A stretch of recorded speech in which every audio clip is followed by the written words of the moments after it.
साथियों नमस्कार, स्वागत है आपका अपने चैनल सक्सेस जंक्शन एक कदम सफलता की ओर में। और हम लेकर के आ गए आपके लिए सभी प्रतियोगी परीक्षाओं की दृष्टि से अति महत्वपूर्ण 360 डिग्री करंट अफेयर्स, यानी कि यहाँ पर आपको हर एक प्रश्न के बारे में 360 डिग्री एंगल से जानकारी दी जाएगी, यानी कि पूरी की पूरी जानकारी दी जाएगी, जिससे अगर उससे संबंधित कोई अन्य प्रश्न भी आपकी परीक्षा में बनता है तो आप उसे भी बड़ी आसानी से सॉल्व कर सकते हैं। तो चलिए बिना समय गवाए हुए सीधे चलते अपने सेशन की ओर और आपको बताते हैं कि आज के सेशन में क्या क्या होने वाला है। देखिए, तो टुडे सेशन की बात करें तो सबसे पहले यस्टरडे का रिवीजन कराया जाएगा, यानी कि कल हमने जो आपको करंट अफेयर कराई है उसमें से रैंडमली 3 प्रश्न आपसे पूछे जाएंगे और आपको अपने आप को ये चेक करना है कि कल वाली करंट अफेयर आपको याद है या फिर नहीं याद है।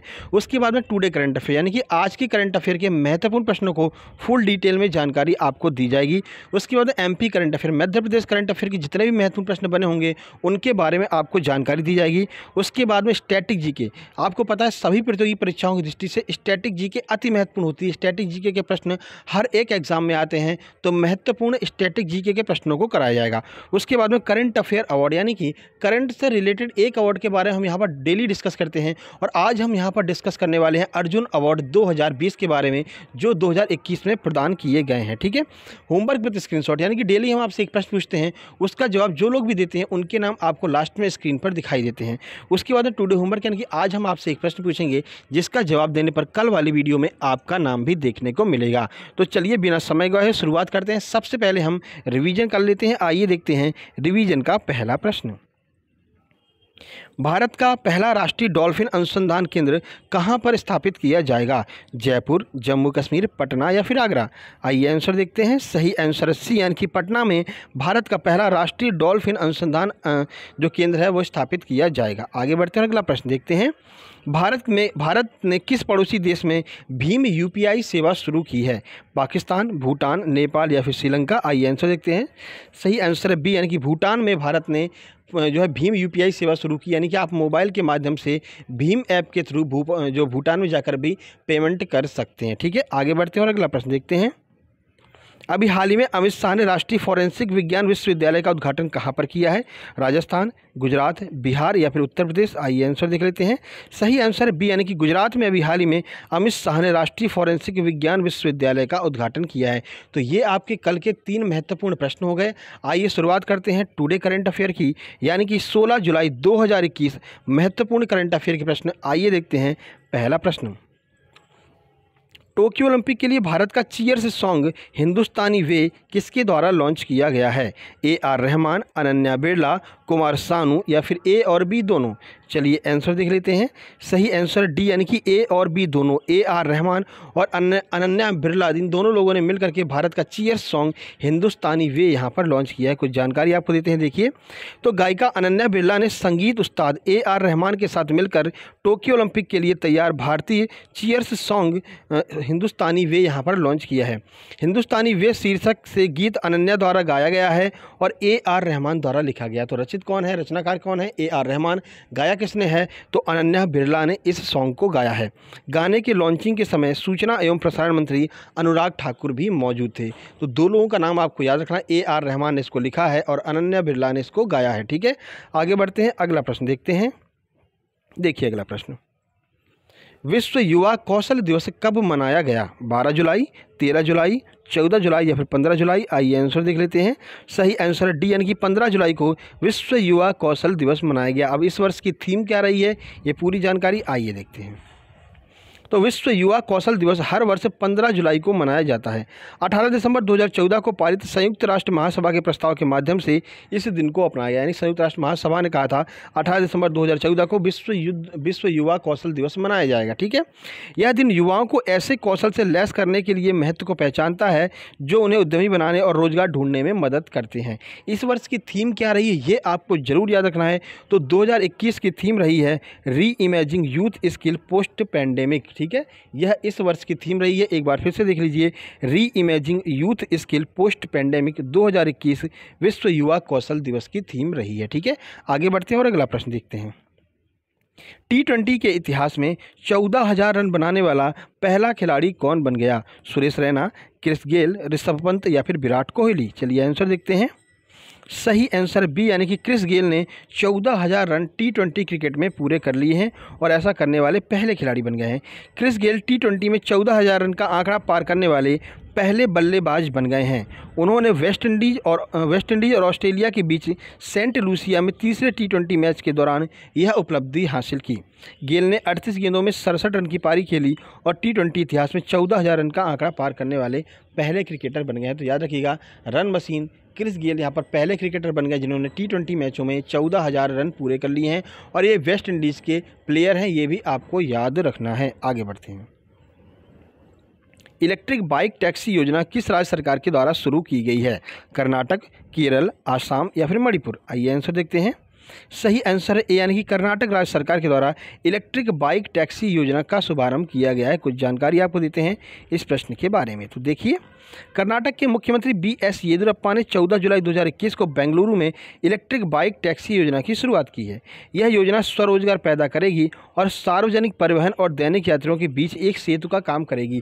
जैसा कि आपको पता है, पेट्रोल डीजल के दाम यहाँ पर बढ़ रहे हैं, इसलिए इलेक्ट्रिक बाइक टैक्सी योजना यहाँ पर कर्नाटक में शुरू की गई है, जिससे कम खर्चा आएगा। दोनों के लिए मतलब कि सही साबित होगी। किसके लिए? एक तो रोजगार पैदा होगा, ठीक है। दूसरी बात जो है, जो दैनिक यात्री हैं उनके लिए भी फायदेमंद साबित होगी ये योजना।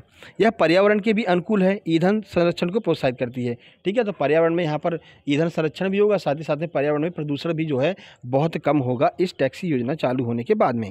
इस योजना के तहत पंजीकृत वाहन परिवहन श्रेणी में आएंगे और परमिट कर से मुक्त होंगे, ठीक है। तो परमिट का कोई टैक्स इनके ऊपर नहीं लगेगा, ये जो है परिवहन श्रेणी में ये सारे के सारे वाहन आएंगे, ठीक है। आगे बढ़ते हैं और अगला प्रश्न देखते हैं। अंतर्राष्ट्रीय आयोजनों में भारत का प्रतिनिधित्व करने वाले दिव्यांग खिलाड़ियों को नौकरी देने की घोषणा किस राज्य सरकार के द्वारा की गई? यानी जो भी दिव्यांग खिलाड़ी हैं और वे अंतर्राष्ट्रीय आयोजनों में भारत का प्रतिनिधित्व करते हैं, तो उनको किस राज्य सरकार के द्वारा यहाँ पर नौकरी दी जाएगी? मध्य प्रदेश, जम्मू कश्मीर, गुजरात या फिर राजस्थान? आइए आंसर देखते हैं। सही आंसर है सी यानी कि गुजरात राज्य सरकार के द्वारा यहाँ पर जो दिव्यांग खिलाड़ी हैं उनको जो है सरकारी नौकरी दी जाएगी। देखिए, तो गुजरात सरकार ने अंतर्राष्ट्रीय आयोजनों में भारत का प्रतिनिधित्व करने वाले दिव्यांग खिलाड़ियों को प्रथम श्रेणी और द्वितीय श्रेणी की नौकरियां प्रदान करने का निर्णय लिया है, ठीक है। इस निर्णय का उद्देश्य शारीरिक रूप से अक्षम खिलाड़ियों को अंतर्राष्ट्रीय स्तर पर उत्कृष्टता के लिए प्रोत्साहित करना है, ठीक है। जो भी दिव्यांग खिलाड़ी होते हैं, जो मतलब मन से हार जाते हैं, हम कुछ नहीं कर सकते हैं, उनको यहाँ पर प्रोत्साहित करने के लिए यह योजना चालू की गई है। पैरालंपिक और कॉमनवेल्थ खेलों में पदक विजेताओं की नियुक्ति नगर निगम के अनुसार जो भी यहाँ पर नियम होंगे उनके अनुसार यहाँ पर की जाएगी। जो भी कॉमनवेल्थ में मेडल जीतते हैं या फिर पैरालंपिक में जो भी मेडल जीतते हैं, उन्हें जो है यहाँ पर सरकारी नौकरी प्रदान की जाएगी गुजरात सरकार के द्वारा। आगे बढ़ते हैं और अगला प्रश्न देखते हैं। गोवा के नए राज्यपाल के रूप में किसे नियुक्त किया गया है? BS येदियुरप्पा, PS श्रीधरन पिल्लई, सत्यपाल मलिक या फिर सत्यदेव नारायण आर्य? देखिए, कुछ यहाँ पर जो है राज्यपाल यहाँ पर परिवर्तित किए गए हैं, कुछ नए की अपॉइंटमेंट किया गया है और ये सारे राज्यपाल आपकी आगामी परीक्षाओं के लिए बहुत महत्वपूर्ण। जल्दी हम एक लेटेस्ट वीडियो लेकर के आने वाले हैं, एक दिन का और वेट कर रहे हैं, 1-2 दिन का, कि मान लीजिए कोई और यहाँ पर अपडेट आती है राज्यपाल को लेकर, क्योंकि लगातार यहाँ पर अपडेट हो रहे हैं तो फिर गड़बड़ हो जाएगी ना। इसलिए हम 1-2 दिन बाद ही आपके लिए अपडेटेड वीडियो लेकर के आने वाले हैं। जैसे कि हमने MP के बारे में पूरी अपडेटेड वीडियो अपलोड कर दी है कि MP में कौन क्या है, लेटेस्ट अपडेट जुलाई 2021 तक की पूरी जानकारी हमने यहाँ पर अपडेट कर दी है, ठीक है। चलिए इसका आंसर देख लेते हैं। सही आंसर है बी यानी कि PS श्रीधरन पिल्लई जो है वो गोवा के नए राज्यपाल बन गए हैं। कुछ जानकारी आपको देते हैं। देखिए, तो PS श्रीधरन पिल्लई ने 15 जुलाई 2021 को गोवा के राज्यपाल के रूप में शपथ ली। उन्होंने भगत सिंह कोश्यारी का स्थान लिया है, जो महाराष्ट्र राज्य का अब तक अतिरिक्त प्रभार संभाल रहे। देखिए, महाराष्ट्र के राज्यपाल थे कौन? भगत सिंह कोश्यारी। उनके पास में गोवा का अतिरिक्त प्रभार संभाल रहे थे और अब यहाँ पर PS श्रीधरन पिल्लई गोवा के नए राज्यपाल नियुक्त कर दिए गए हैं।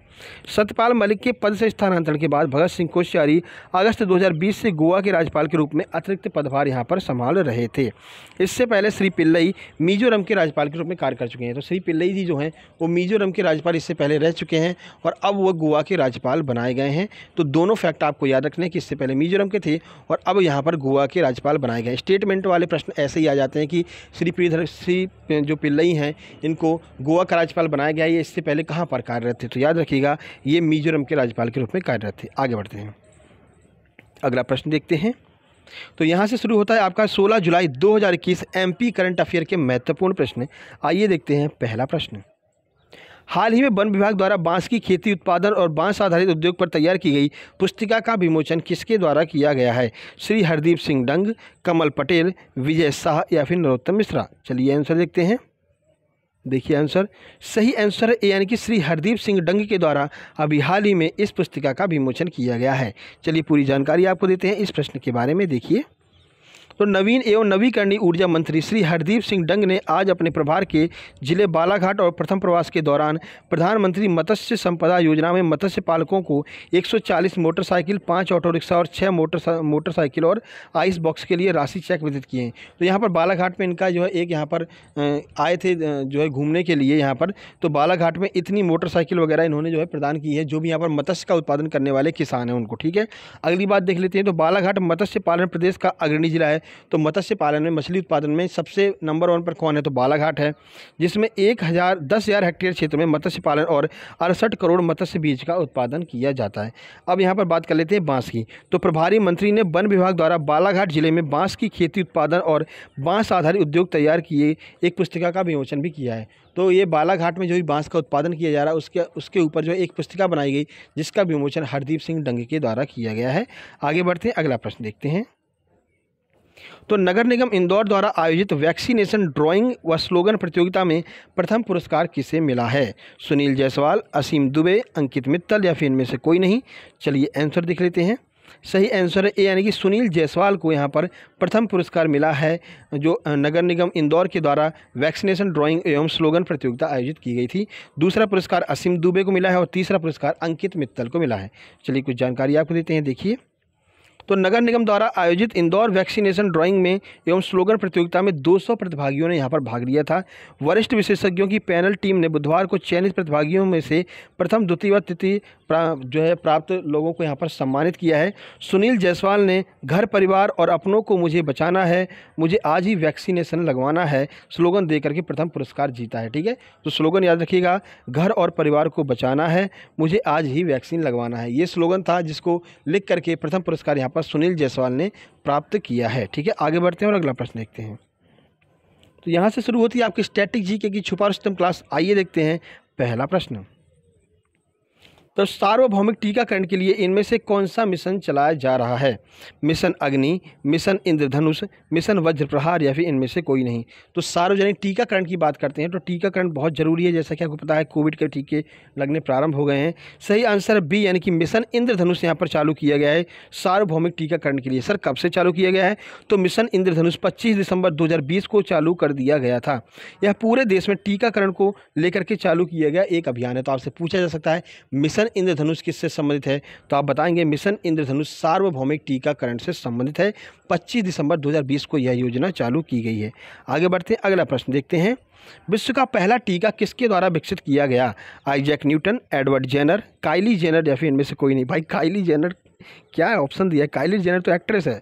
सही आंसर की बात करें, सही आंसर बी, यानी कि एडवर्ड जेनर के द्वारा विश्व का पहला टीका यहाँ पर बनाया गया था। सर किसका टीका बनाया गया था? तो विश्व का सबसे पहला टीका चेचक का खोजा गया, जिसे एडवर्ड जेनर ने बनाया था।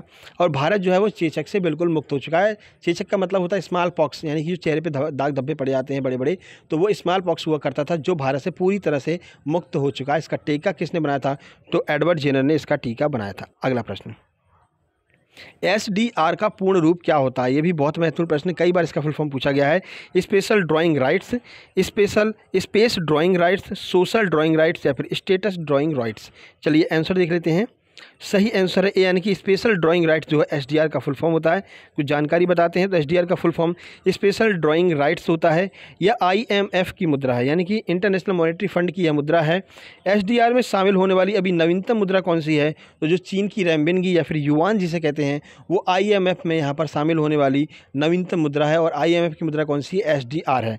भारत का रुपया अभी तक SDR में शामिल नहीं हुआ है, ये आपको याद रखना है। ठीक है, आगे बढ़ते हैं। अगले सेगमेंट की बात करते हो तो यहाँ पर हम बात करने वाले हैं द्रोणाचार्य अवार्ड 2020 के बारे में, जो 2021 में दिया गया है। पूरी जानकारी आपको द्रोणाचार्य अवार्ड के बारे में देते हैं। देखिए, तो द्रोणाचार्य अवार्ड भारत में खेल कोचिंग के प्रशिक्षकों को सम्मानित किया जाता है। पहला प्रश्न कि किसको सम्मानित किया जाता है, तो प्रशिक्षकों को, जो कोच वगैरह होते हैं उनको सम्मानित किया जाता है द्रोणाचार्य अवार्ड से। ठीक है, इस पुरस्कार को युवा मामले और खेल मंत्रालय द्वारा प्रदान किया जाता है। और किस मंत्रालय द्वारा प्रदान किया जाता है, यह प्रश्न पूछ लिया जाता है। तो द्रोणाचार्य अवार्ड खेल मामले और युवा मामले और खेल मंत्रालय द्वारा प्रदान किया जाता है। 2020 तक इस पुरस्कार में द्रोणाचार्य की एक कांस्य प्रतिमा, एक प्रमाण पत्र और औपचारिक पोशाक के साथ में 15 लाख रुपए प्रदान किए जाते थे। कहाँ, 2020 तक की बात की जा रही है। अब तक यह कुल 129 लोगों को दिया जा चुका है। कौन सा अवार्ड, द्रोणाचार्य अवार्ड। पहला द्रोणाचार्य अवार्ड 1985 में कुश्ती के खिलाड़ी भालचंद्र भास्कर और ओम प्रकाश भारद्वाज को मुक्केबाजी में, ओम नाम्बियार को एथलेटिक्स में दिया जा चुका है। ठीक है, तो सबसे पहले इन 3 लोगों को दिया गया था, भालचंद्र भास्कर, ओम प्रकाश भारद्वाज और ओम नाम्बियार। ठीक है, 2020 में किसे किसे दिया गया, तो जसपाल राणा को शूटिंग के लिए, कुलदीप कुमार को वुशु के लिए, गौरव खन्ना को बैडमिंटन के लिए और जूड सेबेस्टियन को हॉकी के लिए यह पुरस्कार प्रदान किया गया, द्रोणाचार्य अवार्ड। और ओम प्रकाश दहिया को कुश्ती के लिए यह पुरस्कार जो है लाइफ टाइम अचीवमेंट के लिए ओम प्रकाश दहिया को प्रदान किया गया है। ओम प्रकाश दहिया का नाम जरूर याद रखिएगा, क्योंकि एनटीपीसी के एग्जाम में अभी ओम प्रकाश जो है दहिया के बारे में पूछ लिया था कि लाइफ टाइम अचीवमेंट अवार्ड का अर्जुन अवार्ड जो है किसे दिया गया है, तो ओम प्रकाश दहिया को दिया गया। इनका संबंध कुश्ती खेल से है। ठीक है, तो ये महत्वपूर्ण जानकारी थी द्रोणाचार्य अवार्ड के बारे में। चलिए आगे बढ़ते हैं और अगले सेगमेंट में चलते हैं। अगला सेगमेंट है, रोज हम आपसे एक प्रश्न पूछते हैं, उसका जवाब जो लोग देते हैं उनका नाम आपको दिखाई देता है। तो कल हमने आपसे प्रश्न पूछा था कि नीति आयोग का उपाध्यक्ष वर्तमान में कौन है। सही आंसर है राजीव कुमार। आइए देखते हैं किस किसने आंसर दिया है। तो शैलेंद्र चौधरी ने हमेशा की तरह बहुत अच्छी यहाँ पर जानकारी दी है, पूरी जानकारी दी है, कब नीति आयोग बना था, कब इसके जो है जो पहले कौन थे, आखिरी कौन है, सब इन्होंने बताया। बहुत बहुत धन्यवाद आपका। उसके बाद हरीश बाबू ने बताया है राजीव कुमार। उसके बाद सचिन पारसन ने राजीव कुमार बताया है। अमित सिंह ने डॉक्टर राजीव कुमार बताया। बहुत बहुत धन्यवाद आपका। उसके बाद निखिल चौहान ने यहाँ पर काफ़ी अच्छी यहाँ पर जानकारी दी है। CEO भी बताया प्रेजेंट की कौन है और प्रेजेंट के उपाध्यक्ष कौन है, ये सारी जानकारी इन्होंने दी है। बहुत बहुत धन्यवाद आपका निखिल चौहान जी। उसके बाद पूजा दांगी ने बिल्कुल सही बताया, राजीव कुमार जो है वो वर्तमान में जो है उपाध्यक्ष हैं किसके, नीति आयोग के। आइए आज प्रश्न देखते हैं, जिसका जवाब आपको कमेंट बॉक्स में कमेंट करना है। आज का प्रश्न आइए देखते हैं। तो आज का प्रश्न है कि किस नदी को बिहार का शोक कहा जाता है। प्रश्न एक बार फिर से देखिए, किस नदी को बिहार का शोक कहा जाता है। इस प्रश्न का जवाब आपको कमेंट बॉक्स में देना है। बाकी आपको बता दें, डेली हम आपके लिए प्रैक्टिस सेट दोपहर में 12 बजे लेकर 12:30 बजे लेकर के आते हैं। और आज हम अर्थव्यवस्था का प्रैक्टिस सेट कल लेकर के आए थे शाम को। अगर आपने नहीं देखा तो जाकर के देख लीजिएगा। आज दोपहर में फिर से MP करंट अफेयर का एक वीडियो लेकर के आने वाले हैं। 20 महत्वपूर्ण प्रश्न, कहने को 20 हैं लेकिन कम से कम 80-90 प्रश्नों को कवर किया जाता है उसमें। ठीक है, और शाम को आपके लिए कंप्यूटर का प्रैक्टिस सेट लेकर के आने वाले हैं। 2 प्रैक्टिस सेट आज आपके सामने आने वाले हैं।